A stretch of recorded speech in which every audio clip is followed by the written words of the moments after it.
Ladies and gentlemen, just hours to go before Celtic kick off their massive game over in Kazakhstan against Cairo. But we're here to talk about transfers. If this is your first time coming across the channel, please do like and subscribe below. It will be appreciated. One of the biggest weeks in the club's history, no question about it. We have a manager that's in his final season at the club in his contract. We have a transfer window with 6 days to go. We have a Champions League qualifier tonight, and then we have a derby the weekend against Rangers and Ibrox. Tasty week ahead. Tasty week. But let's kick it off. Celtic have agreed a deal to get a new left back on loan from Argentina, from Boca Juniors, a guy called Marcelo Saracchi. Now, this guy has been capped 9 times for his country. He's 27 years of age. He's played for River Plate, Boca Juniors, Galatasaray, Levante, Red Bull in Germany as well. A wealth of experience behind him. Skillful player, pacey, good in the air. Good backup for Kieran Tierney, because we all know the situation with Inamura. Inamura will probably go on loan to somewhere in the league or a championship side in Scotland. He was impressive the weekend against Livingston, no question about it, but Rodgers doesn't seem fit to be playing in the Champions League. He's not at that quality just yet. And the only way Inamura will develop, which he's only had 1 year of senior football down his belt, is going on loan. There's no point having him a third choice left back in the Celtic ranks if we won't see him much play the odd cup game and stuff. So getting Scalacci in would be unreal. Marcelo Scalacci. I think it's a bit of business. Yes, there's no obligation to buy. Some people question Celtic in the South American market. We've seen it with Alexandre Bernabe. We got him from Lannis. Didn't work out. We got Lewis Palmer as well. Didn't really work out for him. It didn't work out for the regards to when we went and got Diego Laxalt from AC Milan. He's a South American. Didn't really work out for him. But this is just a simple loan move. A lot of fans will be pissed off that there's no option to buy.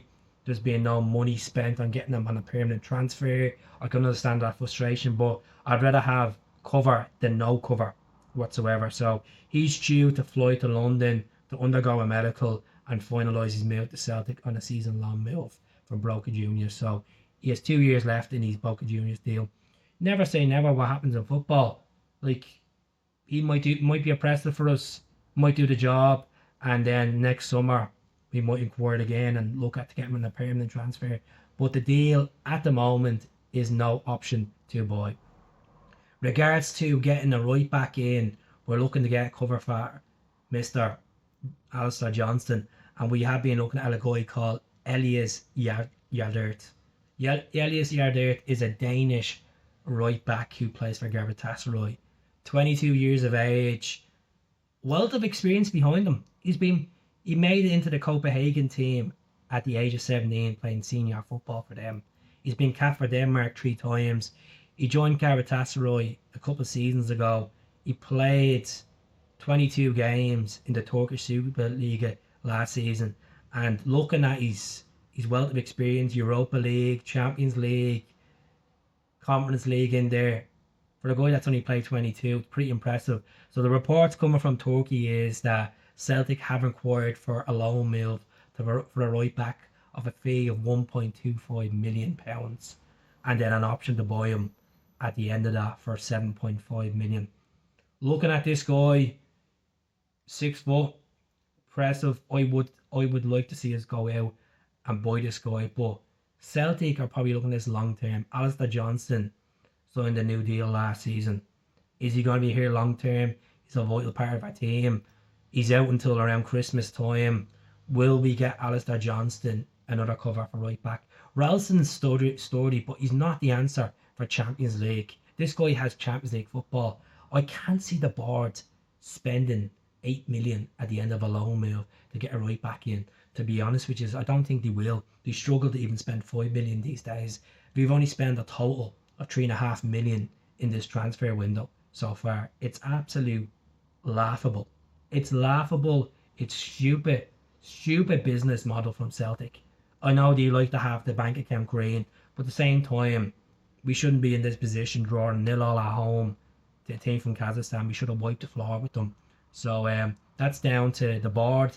It's down to the lack of quality that we're bringing in this summer as well. So hopefully we'll have a look at this guy, ELIAS. JELERT. He's been linked with a couple of moves, a couple of clubs over the last 12 months. Everton were interested in him. Lille were interested in him as well. So Celtic, it's only a couple of Twitter pages and X pages, Gareth Hasselroy pages saying that Celtic have inquired again. Let's see how concrete it is over the next couple of days. Regards to Michel and BALIKWISHA, he should arrive in Scotland over the next day or two to undergo his medical, complete his move to Celtic. A fee of 4.5 million for the Belgian winger, who's 24 years of age. He didn't feature for Royal Antwerp the weekend with their 2-1 win over KV Mechelen at home. He said his farewells to the Antwerp fans. There was discussions last week. A delegation went over to Belgium. I understand that Celtic fans are asking, why do we have to send a delegation over to get a guy over the line? In football, it's not that easy. Do you want to join a club? Yes or no? It doesn't work like that. There's agent fees, the remaining of the contract, the fee that we're paying to get them out of it, personal terms, salary, all that kind of stuff that goes on, bonuses. So I'm looking forward to having Michel and BALIKWISHA in. Preferably plays on the left wing. He played 14 games from the turn of the new year to the end of the Belgium Pro Jupiter season, which ended in May, and he's played 4 games so far this season with 1 goal. So it means that we can get cover for Jota. We can play Maeda more central in that position as in striker. We've already shipped off Marco Tilio as well to Rapid Vienna yesterday. 1.3 million fee that was agreed for the Australian. Waste of time. Didn't get a chance at Celtic. Wasn't at the standards. Brendan Rodgers said a couple of times that he struggled to develop and get into the side. So I'm wishing the very best, Marco Tilio.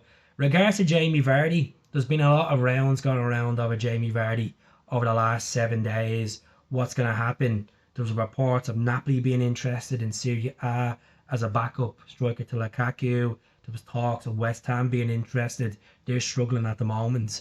2 games in that they've been hammered. And the latest move coming from Gianluca Di Mazzario, who is an Italian journalist, that Cremonese of Serie A are looking to sign Jamie Vardy, the 28-year-old. It's a good league. Serie A is on the up, but for a club that's only being promoted, yes, they drew their first game and they're looking to make a statement and stay in Serie A. Be better off come to Celtic. He knows Brendan Rodgers. He knows Kasper Schmeichel. Gets European football under his belt. I take him for a season. I think he could do a job for Celtic for 1 season. I think he could hit double figures for Celtic. And I'm talking about 12 to 15 goals a season. I just think he'd be more reliable than Adamida. Because Brendan knows how to use him. Kasper will get the best out of him. And he's came out and said to multiple sources that he wants to move to Celtic. So let's see how this happens over the next couple of days. So that's really it. No talks of any defensive midfielders. I don't think we're going to get another centre back because we're have to bring in Jamal Pussy in from Man City. No other talk about other strikers. It's just been Jamie Vardy being linked. And anything else that comes up,